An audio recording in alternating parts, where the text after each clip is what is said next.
नमस्कार मंडळी.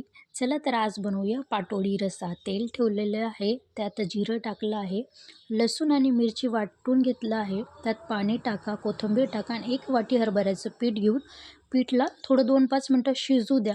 त्यानंतर एका ताटाला तेल लावा. तेल लावून आपण बनवलेली त्या पाटोड्या पसरवून घ्या आणि अशा शेपमध्ये कट करून घ्या. भाजीसाठी साहित्य बघूयात. भाजलेला कांदा, खोबरं, आलं, लसूण घेऊन त्यात थोडं तिखट, गरम मसाला, धना पावडर वगैरे टाकून मिक्स करा या टेक्स्चरमध्ये. भाजी बनवून घेऊयात. तेल टाकलंय, जिरं, तेजपत्ता आणि आपण बनवलेला मसाला टाकून घेऊयात. मसाला चांगला तेल सुटेपर्यंत 5-10 मिनिटं शिजू द्या.